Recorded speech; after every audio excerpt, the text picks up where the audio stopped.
All right. Today what we're going to be doing is we're going to be putting the warp string on our loom, which is the string that is outside the plastic baggie. It's a lot longer than these other strings. And then I'm going to show you how to do a basic weave. Now you have lots of colors. You do not have to use all of them. And I think actually not all of them will fit. So be thinking about kind of what colors you might want to use. What colors you might save. Over the next 2 weeks, I'm going to show you different ways to weave. So we're going to do like a weaving across. We're going to do side-by-side colors. We're going to do colors that are diagonal. And I'll show you how to make pom-poms.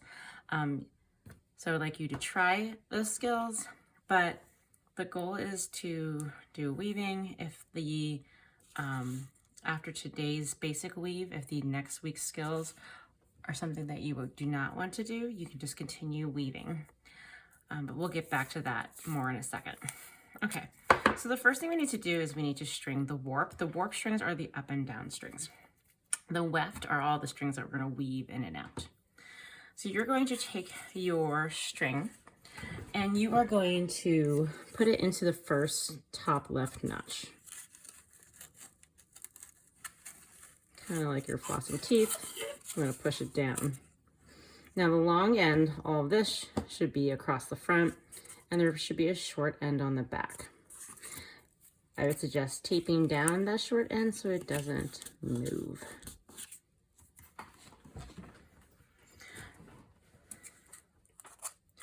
Now that we have our long end on the front, our goal is to go back and forth, making long strings that go from one side to the other at its parallel notch.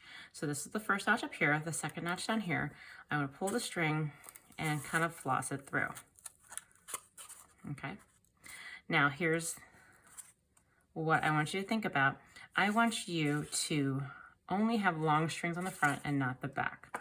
So instead of going all the way back and around, what we're going to do is the front has this long string. On the back, I want you to put the string over into its neighbor notch.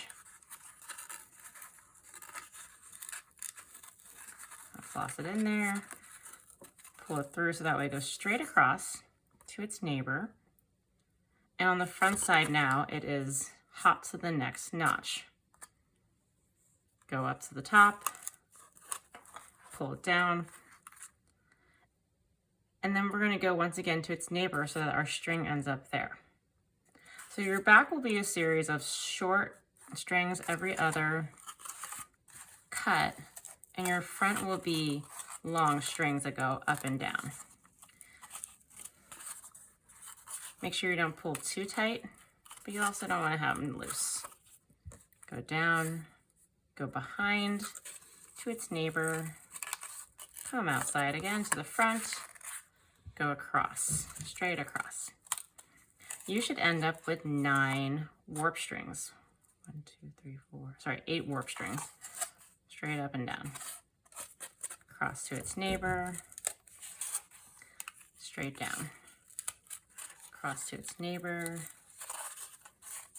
straight up. Across to its neighbor. Make sure it's straight across and at the very bottom, straight down. Okay, I have lots left over. This can actually be used later. So my front is straight across, my back, I have this. I'm going to cut the string so there's about that much length, and then I'm going to tape it down just like the top once I find my scissors.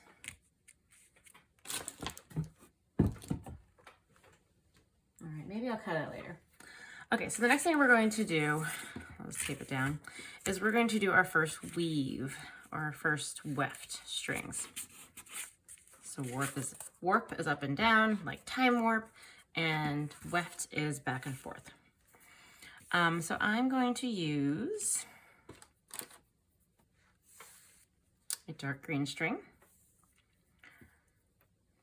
And I'm going to, this is one end, this is the other. The goal is to get it in and out and then pull it so that way the long end is leading and the short end is near the beginning.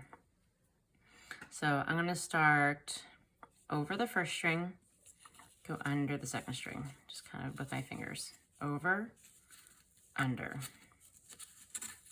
over, under, over. Now, I've gone over and under. That's probably the easiest part. The hard part is remembering to do the next steps. You need to, this is our leading string, you need to pull it through all the way so that way your leading string, the string you're weaving with, is longer, and the end is about that short. You don't want it too short.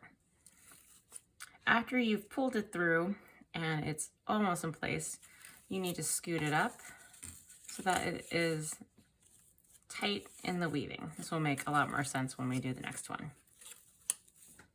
So pulling through enough and scooting it up. Now, I want to go back.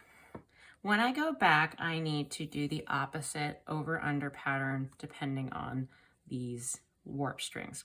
So if I go back, if I just went over and then under like this, something actually really sad happens. So this went over for the last row. This next row I'm starting has to go under. Under, over. Under, over. Under, over. Under. All right. So the two things I need to do are pull it through and push it up. So pull it through and push it up. Now there's a third thing to think about, basically every row on. This over here should not be pulled too tight. Whoop, you don't want to squeeze that string. So that way the warp strings start to get skinny in the middle. And you don't want it so loose that there's like this awkward loop. So when you're pulling through your next row, make sure you're kind of pulling and scooting it gently, pulling and scooting it just enough so it's around this last string. There's no extra, but it's also not trying to squeeze the whole thing in. Your strings can start to squeeze all these poor strings in and they could even snap. All right, so over, under, over, under, over, under, over, unders. Next row, opposite, under, over, under, over, under. Now, I'm gonna show you what happens when you do it the wrong way.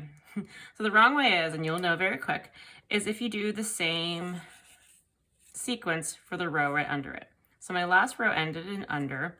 I'm gonna do this row starting under, over, under, over, under, over, under, and watch what happens when you pull through. Oh no! Oh, so heartbreaking. But you know what? It's okay.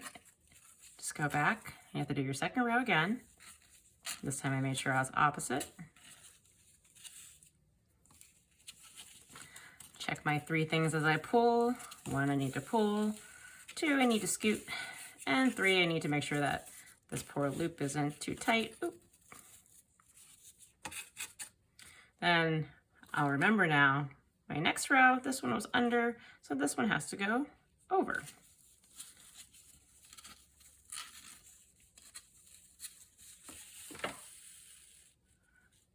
Pull through, scoot it up. Not too tight, not too loose. This one went over, so this next one should go under.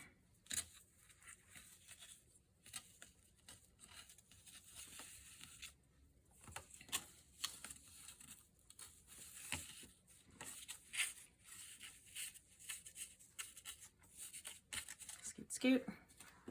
And as you make more rows, this is going to look more like a weaving, especially as you scoot it up.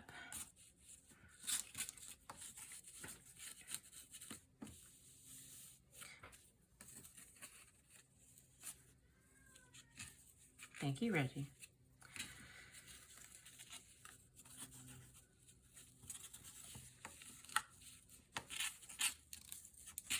If you're wondering who I was thinking, that was my cat. He's helping us today, obviously.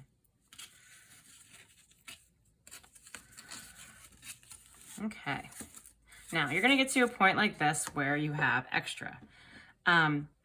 Just leave it hanging off for now. I'll show you how to scooch it under. Today I want you to do 2 colors. After that, next week I'm gonna show you how to put 2 on the same kind of row by either interlocking or putting them side by side. You can also decide, like let's say I want a specific pattern, like I want to use white later. I might cut this in half and do another row later on. So actually, let's say I want to use green. It's up to you how you want to do that. Let's see, 1, 2, 3, 4, 5, 6. So I could do 3 rows and then I can cut it after that and save the rest for later. Like I said, you probably will not use all the string. So you're 1, 2, 3, 4, 5, 6. You might be able to fit 6 complete rows in, depending on how much you scrunch it up. So choose your colors, how you want to work with them. And like I said, try to do at least 2 colors today. And then next week, I will show you how to do colors that are maybe diagonal or side by side. And if you have not gotten your art kit yet, this is definitely a good time to go get it. And before I get carried away, I will say that since this last row, this last string was over, I will start my next color under. Not because it will pull out or anything, but because when I scoot it up in the weaving, I want it to look even.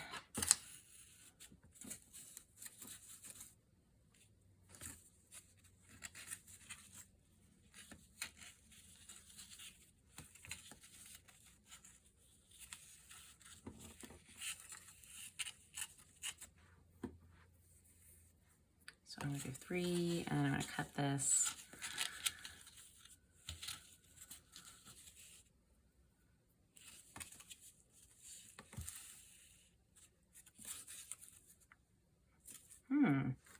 I did something wrong. Oh, look, right there. I did 2.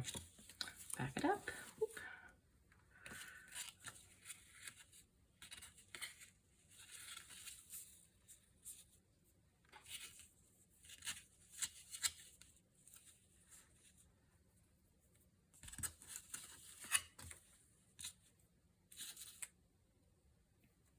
Okay, I said I was gonna do 3. I'm gonna cut it. I'm also gonna get some scissors and cut this one too. But do at least two lengths of string.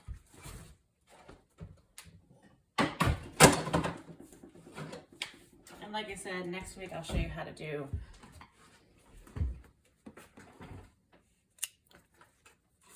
a few more color pairings and combinations. There you go.